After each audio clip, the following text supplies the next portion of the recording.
신약성경 갈라디아서 6장 7절부터 10절까지 제가 봉독해 드리겠습니다. 스스로 속이지 말라. 하나님은 업신여김을 받지 아니하시나니 사람이 무엇으로 심든지 그대로 거두리라. 자기 육체를 위하여 심는 자는 육체로부터 썩어질 것을 거두고 성령을 위하여 심는 자는 성령으로부터 영생을 거두리라. 우리가 선을 행하되 낙심하지 말지니 포기하지 아니하면 때가 이름에 거두리라. 그러므로 우리는 귀회 있는 대로 모든 이에게 착한 일을 하되 더욱 믿음의 가정들에게 할지니라. 아멘. 할렐루야. 오늘 본문 말씀은 바울 사도가 갈라디아 교회 성도들에게 구원의 문제가 아닌 그리스도인의 그 삶의 문제를 다루고 있습니다. 다시 말해서 어떻게 구원받느냐가 아닌 구원받은 자가 어떻게 살아야 하는지를 오늘 본문을 통해서 우리에게 가르쳐주고 있습니다. 그런 의미에서 저는 본문 말씀을 중심으로 나는 무엇을 심고 거둘 것인가 라는 제목으로 말씀을 전하고자 합니다. 한번 따라서 해봅시다. 나는 무엇을 심고 거둘 것인가. 말씀을 살필 때 한 번도 빠짐없이 말씀을 통해서 은혜 받는 복된 시간 되시기를 주님의 이름으로 축원합니다. 한번 옆에 분들 보시고 인사합시다. 말씀을 통해 은혜 받읍시다. 아멘. 자, 첫 번째는 추수의 법칙을 만드신 하나님을 기억하자입니다. 오늘 보면 7절 말씀을 보면 한번 함께 읽어볼까요? 시작. 스스로 속이지 말라. 하나님은 업신여김을 받지 아니하시나니 사람이 무엇으로 심든지 그대로 거두리라. 아멘. 자, 이 말씀을 세 등분으로 나눠서 설명이 가능합니다. 하나는 뭐냐면 스스로 속이지 말라라고 하는 말씀의 뜻이죠. 스스로 속이지 말라는 말은 이런 겁니다.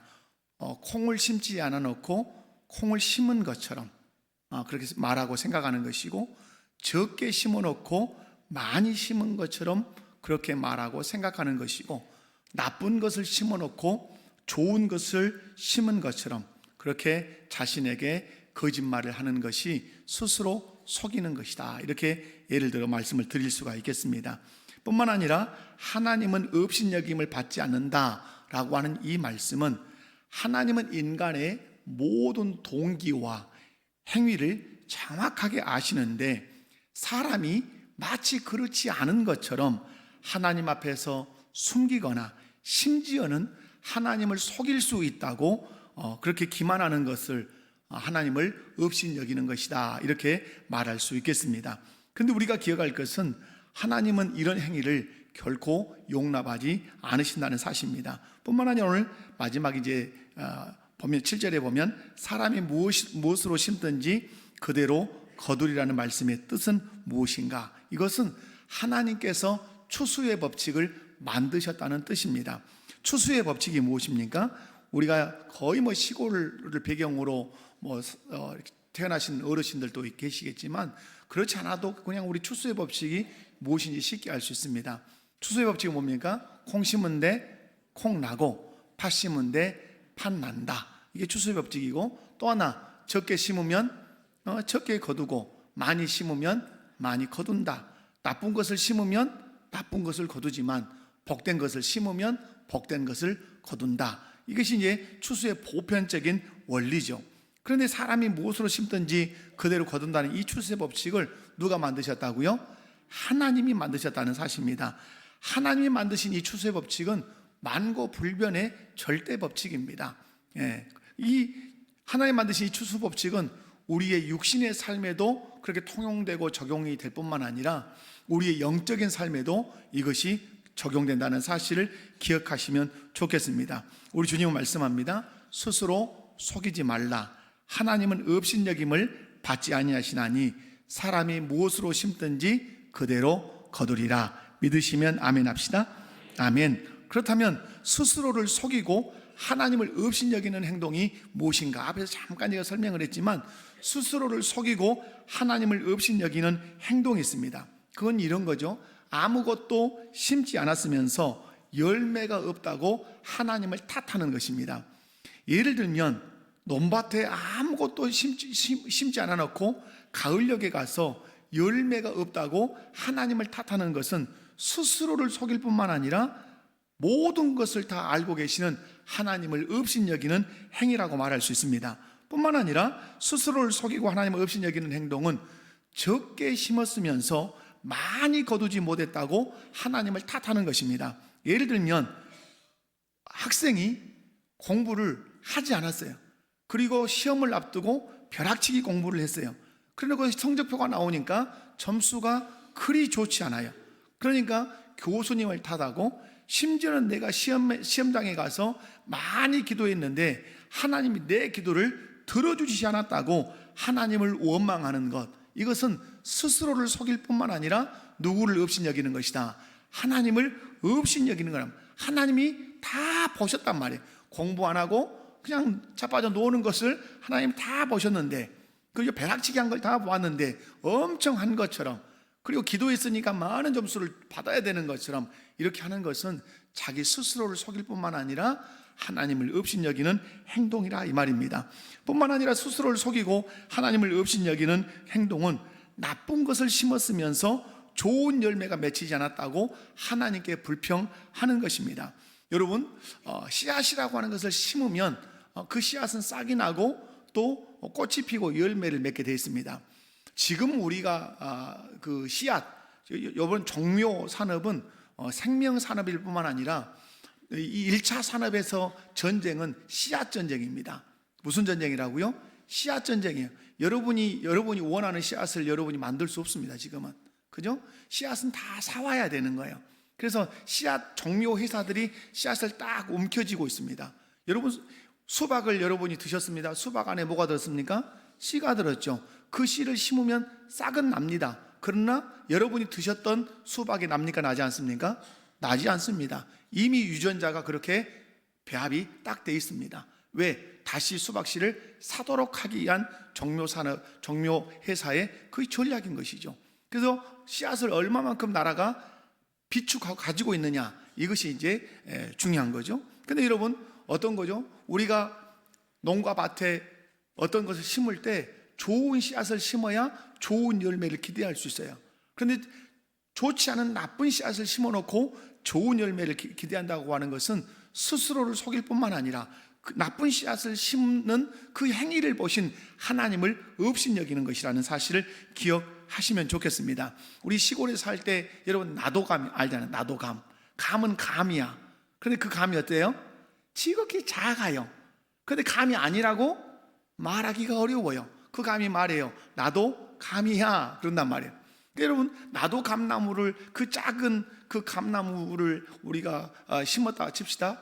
그리고 나무가 커서 열매가 막 감꽃이 피니까 그 아래에 서서 대봉이 열릴 거야 라고 한다면 여러분, 이건 불량한 거죠. 스스로를 속이는 것이죠. 그리고 그런 나무를 심은 하나님이 그걸 보셨는데 그 하나님을 업신여기는 그런 행동이죠. 여러분, 중요한 것은 하나님은 이런 행동에 결코 속지 않으실 뿐만 아니라 하나님 그것에 대해서 판단하시고 심판하시겠다고 말씀해요. 사랑하는 성도 여러분, 추수의 법칙을 만드신 분이 누구시다?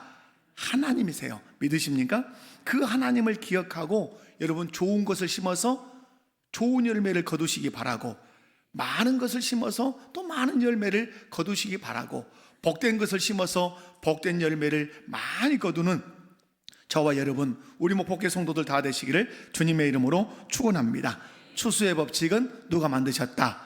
하나님만. 이것은 우리의 육적인 삶에도 적용되지만 우리의 영적인 삶에도 적용된다. 자, 두 번째, 나는 무엇을 심고 거둘 것인가 라는 거죠. 오늘 보면 8절 말씀을 보면 이렇게 기록합니다. 함께 읽어볼까요? 시작. 자기의 육체를 위하여 심는 자는 육체로부터 썩어질 것을 거두고 성령을 위하여 심는 자는 성령으로부터 영생을 거두리라. 아멘. 여러분, 우리 인생은 썩을 것을 심든지 썩지 않을 것을 심든지 두 개 중에 하나를 그렇게 심고 산다는 것입니다. 이 말씀을 통해서 우리 주님은 저와 여러분에게 질문하십니다. 너는 지금 무엇을 심고 있냐? 썩을 것을 심고 있냐 아니면 썩지 않을 것을 심고 있냐 이렇게 질문하고 계세요. 그런 의미에서 한번 옆에 분들 보시면서 형제님은 자매님은 무엇을 심고 계십니까? 한번 질문하시기 바랍니다. 이럴 때 얼굴 한번 보십시오. 망부석처럼 앞만 보고 계시지 마시고 다시 주변 분들 보시며 형제님은 자매님은 무엇을 심고 계십니까? 여러분, 농부가 콩을 심으면 콩을 거두고 팥을 심으면 팥을 거두는 것처럼 우리의 삶도 우리가 심는 대로 열매를 맺게 되어 있습니다. 이것이 바로 심고 거두는 추수의 법칙인 줄 믿습니다. 그런데 오늘 본문 말씀을 통해 우리 주님은 저와 여러분이 두 가지 중에 꼭 하나는 심고 또 거두는 삶을 산다고 가르쳐 주고 계십니다.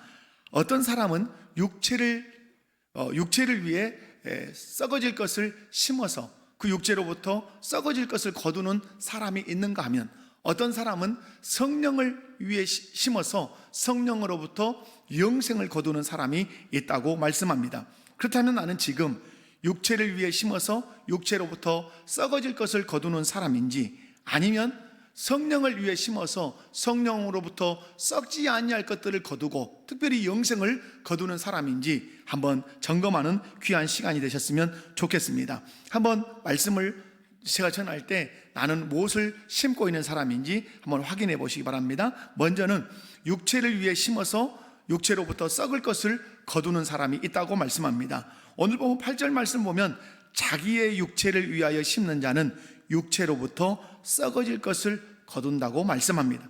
여기 여러분, 육체라는 말은 우리 육신은 죽으면 어떻게 되는 거죠? 썩어지는 것입니다. 그런데 이 썩어지는 육신을 위해서 집중하는 것, 이 썩어지는 육신을 위해서 헌신하는 것, 이걸 우리 육신을 부정하는 건 아니에요. 썩어질 것을 위해서 헌신하는 것이 가치가 없다, 이런 것이죠.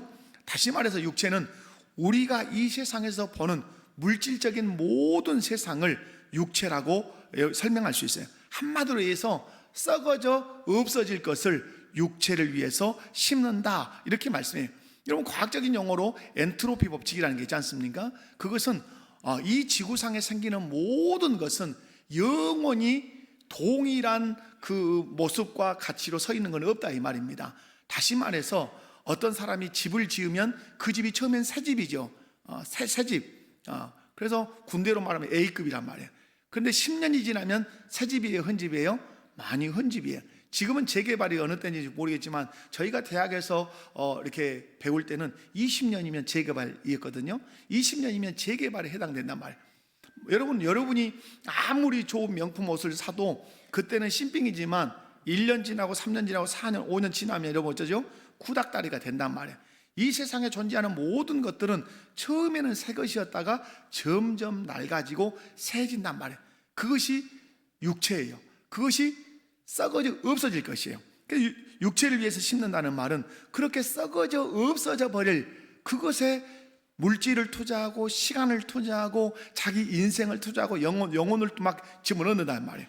여러분, 육체를 위하여 심는다는 것이 그러면 무엇인지 구체적으로 한번 살펴보도록 합니다. 여러분, 육체를 위해서 심는다는 것이 제가 방금 말씀드린 것처럼 썩어질 것을 위해서 헌신한다는 뜻인데, 육체를 위해서 심는다는 것은 이 세상에서의 즐거움을 쫓아 시간을 낭비하고 물질을 낭비하고 자기 인생의 그 에너지를 낭비하는 것이죠. 특별히 하나님의 뜻보다 자기 욕심을 채우는데 집중하는 삶을 육체를 위하여 심는 삶이다, 이렇게 오늘 갈라디아서가 우리에게 가르치는 것이에요.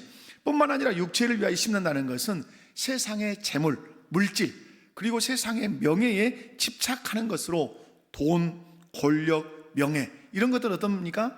분명히 우리가 살아가는데 필요는 하지만 언젠가는 사라질 것들이란 말이에요. 그런데 거기에 마음을 온전히 다 뺏겨서 거기에 올인하고 산다는 사실, 그것을 얻기 위해서 자기 인생 전체를 거기에다가 헌신하고 에너지를 쏟아붓는 삶, 그것이 육체를 위한 삶, 썩어질 것을 위한 삶이라고 그렇게 말씀해요. 뿐만 아니라 육체를 위하여 심는다는 것은 이기심과 탐욕으로 다른 사람과의 관계에서 사랑과 섬김보다는 자기의 유익만을 위해서 사는 그런 삶을, 썩어질 것을 위해서 사는 삶이라고 오늘 성경은 그렇게 얘기를 합니다.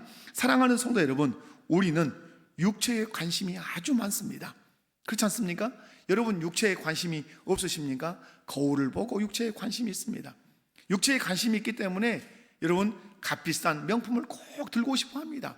그 가방 하나가 300만 원이 됐든 400만 원이 됐든 동창회에 가면 그거 하나 들고 가야 내 폼이 살 것 같고 내가 좀 찌질하지 않을 것 같아서 그 엄청난 돈을 투자를 해요. 그리고 옷도 그렇게 좋은 명품을 입어야 된다고 생각을 해요. 그리고 화려하고 넓은 집에 살아야 된다고 생각해요. 여러분 그런데 어떻습니까? 그렇게 여러분이 많은 돈을 투자해서 사은 명품 가방이든 명품 옷이든 명품 집이든 명품 차든 그거는 세월이 지나가면 갈수록 어떻게 됩니까? 여러분의 명품 가방은 세월이 가면 갈수록 더 가치가 막 높아지죠. 그러나 결국 어떻게 되죠? 썩어질 것이고 낡아질 것이고 사라질 거라 이 말이에요. 세상적인 성공도 그렇죠. 성공해야 되죠. 그러나 무덤 앞에 서면 그것도 다 사라지는 것이에요. 육체를 위해 심어서 육체로부터 거두는 이 모든 열매들은 다 썩어질 것들 뿐이라 이 말이에요. 하나님 앞에 섰을 때 의미 있다 없다? 의미 없어요. 여러분 성경을 보면 하나님께서 우리를 심판하시겠다고 말씀합니다. 기억하셔야 돼요. 우리는 반드시 하나님의 심판대 앞에 선다는 사실을. 근데 뭘 따진다고요? 공적을 따지겠다고 말씀합니다. 뭘 따지신다고요? 공적. 그래서 불로 그걸 살라보겠다, 불로 태워보고 오시겠다고 말씀해요. 그래서 그 불로 태웠는데 그 공적이 그대로 있으면 상을 받을 거라. 근데 공적을 불로 태웠는데 그 공적이 다 사라지면 너는 부끄럽게 구원을 받을 거다. 근데 공적이 뭡니까? 주를 위해서 살았냐, 육체를 위해서 살았냐. 금, 은, 보화로 공적을 쌓은 사람은 불로 태워도 그것이 그대로 있을 거지만 집이나 나무나 풀로 공적을 쌓은 사람은 쌓은 것 같이 사람들 눈에는 보이지만 주님이 불로 살을 때는 그것이 다 사라지고 없어진단 말이에요. 그 공적이 무엇입니까? 육체를 위하여 심는 것, 썩을 것을 위해서 헌신한 것, 그거란 말이에요. 주님 앞에 섰을 때 불로 사르면 다 사라져서 결국 내가 구원은 받되 부끄럽게 주님 앞에 상 받을 것 아무것도 없이 천국에 들어가게 될 거라고 그렇게 말씀해요. 하나님 앞에 섰을 때 의미 있다 없다? 의미 없다. 여러분 그렇다면 여러분 육체를 위해 심어 육체로부터 썩어질 것을 거두는 그런 사람이 되시겠습니까? 여러분 아니라고 대답하시고 아닌 삶을 살겠다고 결단하시기를 주님의 이름으로 축원합니다. 뿐만 아니라 성령을 위해 심어 영생을 거두는 자가 있다고 성령을 위해 심어서 여러분 성령으로부터 영생을 거두는 사람, 자기 육체를 위하여 심어 육체로부터 썩어질 것을 거두는 사람이 있는가 하면 성령을 위하여 심어서 성령으로부터 영원히 썩지 않는 그 영생을 거두는 자가 있다고 말씀해요. 그렇다면 성령을 위하여 심는다는 말씀이 뭐냐? 한마디로 정리하면 성령을 위하여 심는다는 말은 하나님의 말씀에 온전히 순종하는 삶, 이것이 성령을 위하여 심는 것입니다. 여러분 하나님이 말씀하면 순종하는 것, 그것이 성령을 위하여 심는 것, 썩지 않을 것을 위하여 심는 것이에요. 은밀한 자리에서 하나님께 나아가 기도하는 것, 뿐만 아니라 연약한 사람들을 사랑하며 돌아보는 것, 그리고 섬기는 것, 그리고 교회를 섬기고 교회 공동체를 세우기에 수고하고 헌신하는 것. 여러분 저는 우리 성도님들에게 많이 말씀을 드리고 싶어요. 여러분 교회 생활하면서 교회 섬기셔야 돼요. 아멘. 교회를 위해서 봉사해야 된다 이 말이에요. 왜냐하면 예수님께서 우리를 구원하시고 우리를 어디다 두셨어요? 교회에 두셨어요. 그 교회를 우리는 다른 말로 뭐라고 얘기합니까? 주님의 몸이라고 말해요. 우리는 주님의 몸에 붙어있는 뭐죠? 지체란 말이에요. 여러분 제 이 손이 제 몸에 붙어있는 뭡니까? 지체죠. 제 입이 제 몸에 붙어있는 뭡니까? 지체죠. 그래서 손이 아무것도 안 한다, 입이 아무 말 설교할 수가 없겠죠. 여러분은 교회 안에서 움직이는 손과 같은 분이십니까? 말하는 이 입과 같은 그런 존재로 있습니까? 아니면 아무것도 하지 않는 분이십니까? 주님 앞에 가면 여러분 주님이 물으실 거예요. 너는 내 몸된 교회 지체로 있었는데 너는 무엇을 와닿았냐? 내 몸된 교회를 위해서 네가 어떤 노릇을 하며 어떻게 교회를 섬기며 어떻게 교회를 세웠는지 꼭 물으실 거예요. 물으실 때 여러분에게 뭐가 있어야 돼요? 대답할 답이 있어야겠죠. 주님, 저는 이렇게 섬겼습니다. 주님, 저는 저기서 저렇게 섬겼습니다. 그래, 내가 보았다. 내가 안다. 착하다. 충성되다. 내가 너에게 상을 줄 것이다. 면류관을 줄 것이다. 이런 여러분 은혜가 있어야 되지 않겠습니까? 그런데 여러분 죽어서 주님 앞에 서는데 너는 내 몸된 교회 내가 속해서 지체로 네가 너를 거기다 세워놓았는데 너는 내 몸된 교회를 위해서 무엇을 했냐? 저는 그냥 교회만 왔다 갔다 그렇게 했습니다. 여러분 아무 공적이 없는 것이죠. 칭찬 없다 이 말입니다. 저는 여러분에게 다시 한번 도전합니다. 2025년 마무리되는 시점에 있습니다. 2026년에는 교회 안에 한 구석이라도 밀걸레라도 이렇게 밀고 어느 한 곳이라도 정해서 내가 정리하고 어디 유리창 하나라도 이렇게 내 그 유리창 한 장이라도 이렇게 닦으면 그것은 남는단 말이에요. 그래서 다시 한번 우리가 외쳐봅시다. 안아지는 말자. 안아지는 말자. 옆에 분들 한번 보시면서 인사합시다. 2026년에는 안아지는 맙시다. 그것이 썩지 아니할 것을 심는 거라 이 말이에요. 때로는 손해보는 것 같아도 믿음의 길을 선택하는 것이에요. 이 외에도 성령을 위하여 심는 행위는 헤아릴 수 없이 많아요. 그러므로 정리할 수 있어요. 성령을 위하여 썩지 않을 것을 심는 것은 하나님의 말씀에 순종하는 모든 것은 썩지 아니할 것을 심는 것이에요. 성령을 위해서. 아멘이십니까? 한마디로 성령을 위하여 심는다는 것은 우리 안에 계신 성령의 인도를 받아서 말씀에 절대적으로 순종하는 것이에요. 그래서 우리 주님은 바울을 통해서 이렇게 말씀합니다. 성령을 위하여 심는 자는 성령으로부터 무엇을 거두리라? 영생을 거두리라. 아멘. 여러분 영생을 누가 주신다는 거죠? 성령이 주신다는 것이죠. 그렇다면 여러분 영생이 무엇입니까? 이 영생은 다 얻지 못해도 이 영생만큼 얻어야 돼요. 이 영생이 있어야 어디 가죠? 천국 갈 수 있어요. 우리의 생명은 두 개예요. 육신의 생명과 영적인 생명이에요. 육신의 생명은 죽어요. 죽으면 끝이에요. 그러나 우리 영적인 생명 어쩌죠? 영원한 생명은 천국으로 가야 돼요. 어떤 사람은 지옥으로 갈 거예요. 근데 여러분 영생은 뭡니까? 천국에서 하나님과 교제하며 완전한 기쁨과 평안을 누리며 영원히 사는 생명이에요. 세상에서 사는 우리의 육체의 생명은 유한하지만 하나님의 예수 그리스도를 통해서 주시는 영생은 영원한 생명, 어디에서? 천국에서 누구와 함께? 하나님과 함께 사는 생명이라 이 말입니다. 나아가서 영생은 천국에 들어가서만 사는 생명이 아니에요. 영생은 이 땅에서 하나님 나라를 경험하는 생명이에요.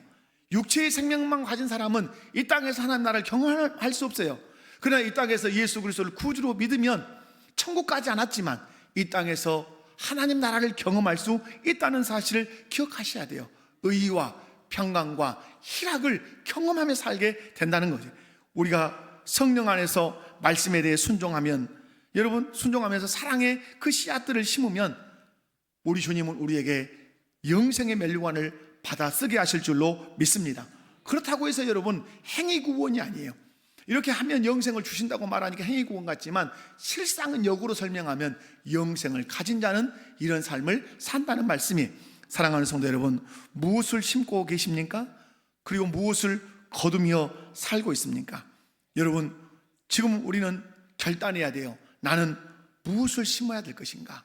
여러분 썩을 것을 심으시겠습니까? 아니면 썩지 않을 것을 심으시겠습니까? 대답을 크게 하시기 바랍니다.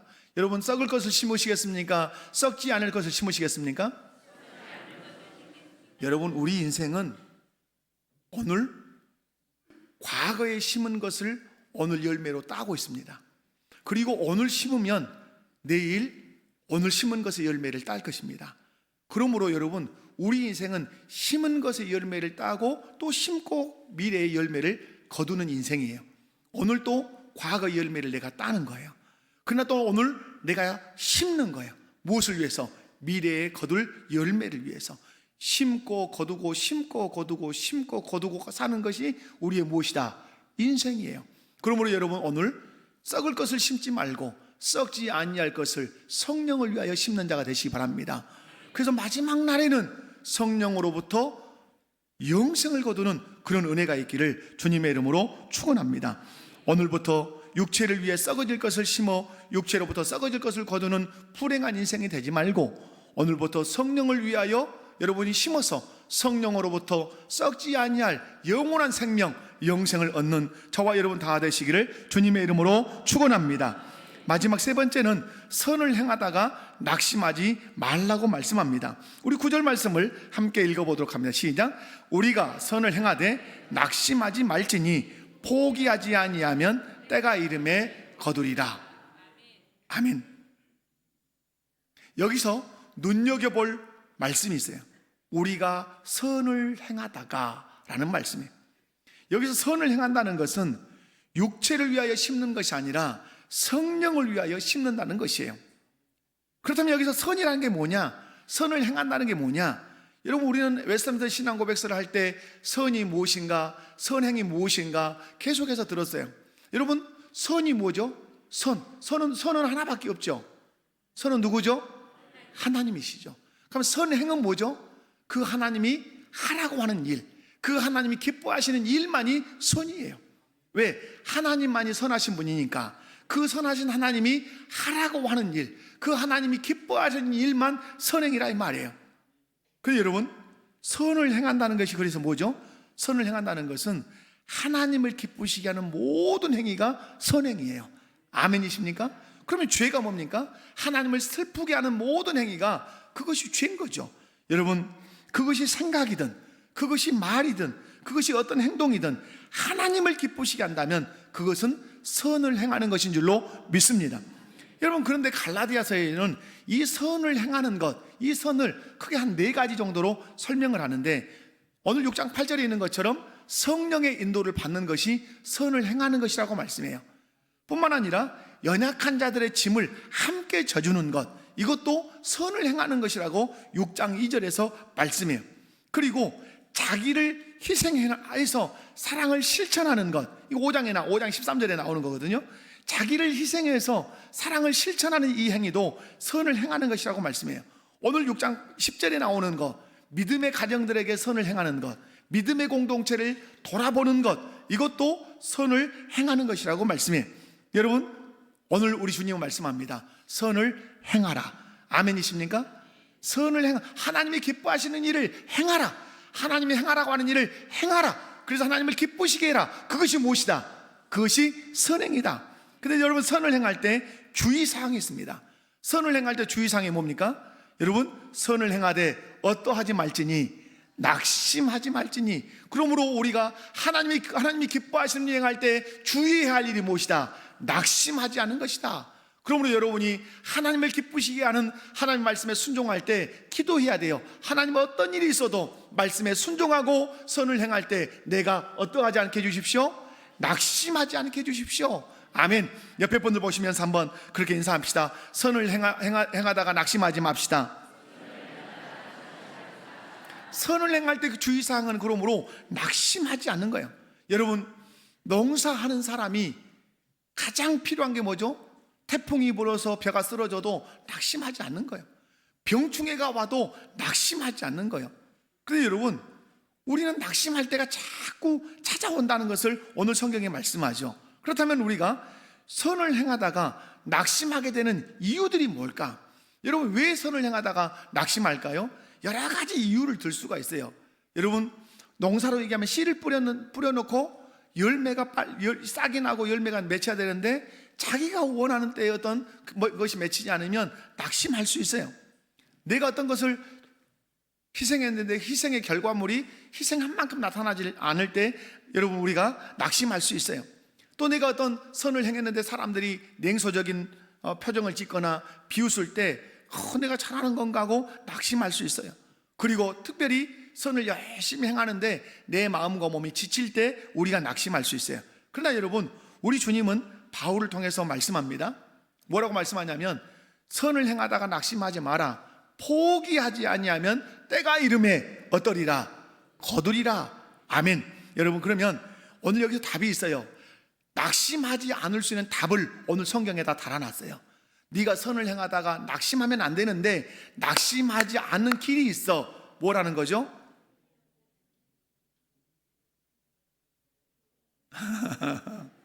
그것은 때를 아는 거예요. 여러분, 뭐라고요? 때를 아는 거. 네가 선을 행하다가 낙심하는 이유는 네 때와 내 때가 다르기 때문에 그래. 지금 너는 열매를 보기를 원하고 지금 꽃을 보기를 원하는데 나는 그때가 내 때가 아니야. 하나님의 때와 내 때가 틀어지니까 낙심한다는 거예요. 여러분, 농부가 씨를 뿌려놓고 낙심하고 포기하는 이유는 다른 데 있잖아요. 때를 모르기 때문에 그래요. 여러분, 농사에서 제일 중요한 게 뭐예요? 때죠. 여러분, 우리가 이제 벼농사에서 다 거둬들였지만 모내기에 때가 있습니까? 없습니까? 있어요. 너무 일찍 심어도 안 되고 너무 늦게 심어도 안 돼요. 여러분, 배추도 어떻습니까? 배추도 심을 때가 있는 거죠. 그죠? 김장 배추를 먹으려면 김장 배추를 모종을 심어야 될 때가 있단 말이에요. 그런데 여러분, 김장 한다고 여름에 모종을 심었는데 이미 다 포기가 어째요? 그냥 가을도 되기 전에 한 90일이면 포기가 다 차가지고 있어. 가을에 가서 없다고 불평하면 되겠냔 말이에요. 뭘 모르고 농사하는 거예요? 때를. 그래서 뭐 춘분 이런 절기를 시골에서 찾는 게 뭐죠? 그 때가 씨를 뿌릴 때고 어떤 모종을 심을 때고 막 그런단 말이에요. 그죠? 이런 바다일도 제가 12년 정도 섬에서 목회를 했습니다마는 바다 사람들은 물때예요. 무슨 때라고요? 물때. 우리 섬 비금 출신들도 막 섬 출신들 뭐 자라도 출신도 계시고 출신들 계시잖아요. 바다는 무슨 때라고요? 물때. 물 다 빠졌는데 김 작업하러 한다고 하면 되겠어요? 안 되지? 물이 막 들어서 배가 딱 뜰 때 되면 몰고 나가서 김 작업하고 물 빠지려고 하면 배 몰고 들어와서 마무리하는 거지. 여러분, 때를 모르면 낙심하게 돼 있어요. 그러나 때를 알면 이때 곧 싹이 나겠구나, 이때 꽃이 피겠구나, 이때 열매를 맺겠구나. 낙심하겠어요? 안 하겠어요? 낙심하지 않는 것이에요. 모든 씨앗은 싹이 나고 성장하고 꽃이 피고 열매 맺는 때가 다 각각 다르다. 다 달라요. 근데 열매 맺는 때를 모르면 나는 낙심하고 포기하게 되겠죠. 상추와 배추에 여러분 씨를 심어서 나서 취해서 먹는 시간이 같습니까? 조금 달라요. 상추가 더 빠르고 배추가 조금 더 늦어요. 여러분, 배추와 벼가 같습니까? 배추는 훨 빠르고 벼는 100일 이상을 가야 되죠. 여러분, 그렇게 다르단 말이에요.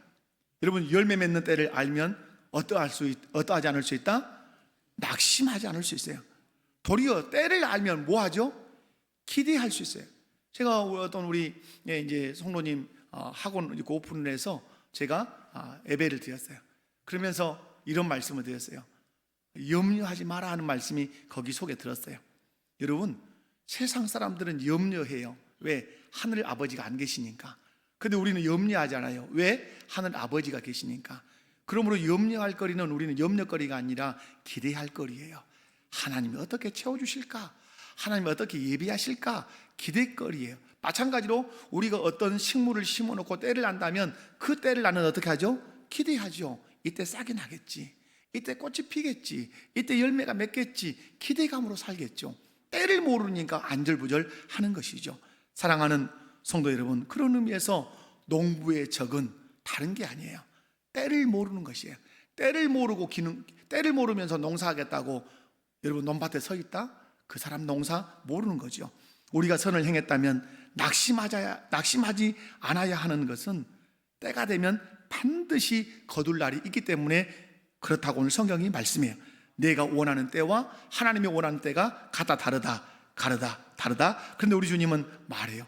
선을 행할 때 낙심하지 않을 수 있는 길은 뭘 아는 거다? 때를 아는 거다. 자, 그러면 포기하지 않을 것이고, 포기하지 않고 끝까지 기다리면 뭘 거둘 거다? 열매를 거둘 거다. 그런데 오늘 주님 말씀하는 것이 있습니다.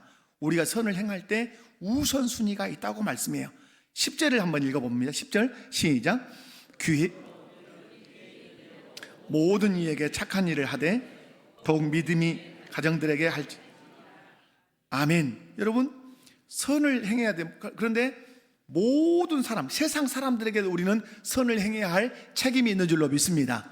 그런데 오늘 성경에 우선순위를 뒀어요. 더욱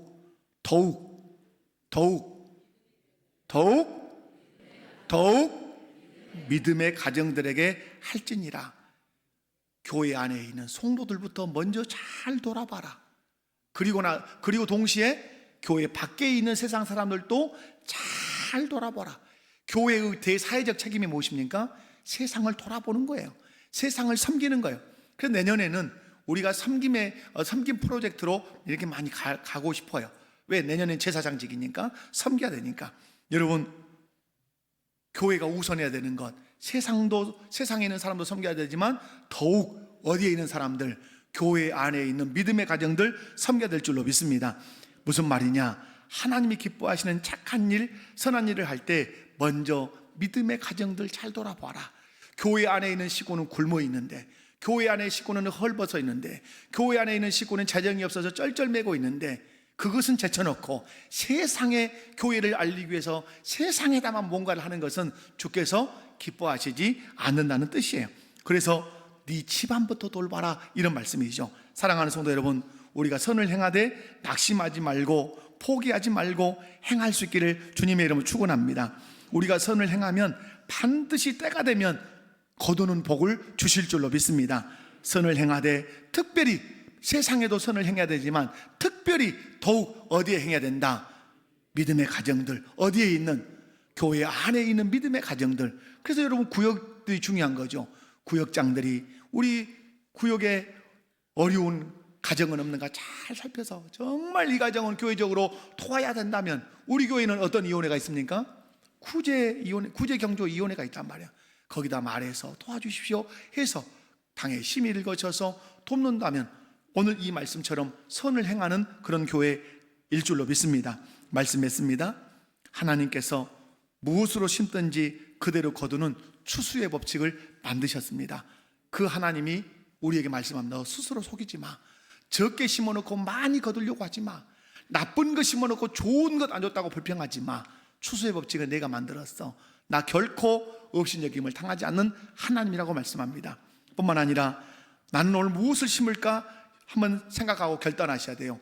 육체로부터 썩어질 것을 심어서 육체로부터 썩어질 것을 거둘 것인지, 성령을 위하여 심어서 성령으로부터 썩지 않아야 할 영생을 거둘 것인지, 여러분, 하나님의 말씀에 순종해서 썩지 않느냐 할 것을 많이 심어 많은 복된 열매를 거두시기 바라고, 마지막 선을 행하다가 낙심할 수 있는데 낙심하지 않는 길 하나가 있는데 뭐라고요? 때를 아는 거다. 언젠가 때가 되면 열매를 맺힐 것이다. 아멘. 그런데 이 선을 행할 때 우선순위가 있다. 온 이 세상에도 우리 주변 이웃들에게도 선을 행해야 되지만 특별히 교회 안에 있는 누구에게? 믿음의 가정들 잘 돌보는 교회가 되어야 된다고 말씀해요. 그것이 성령을 위하여 심는 것이고 썩지 아니하는 것을 심어 썩지 않는 복된 것을 거두는 일이라고 말씀합니다. 이 말씀 붙들고 나는 오늘 무엇을 심고 무엇을 거둘 것인가를 다시 한번 하나님 앞에서 생각하고 결단하는 저와 여러분 되시기를 주님의 이름으로 축원합니다. 다 같이 자리에서 일어나셔서 오 신실하신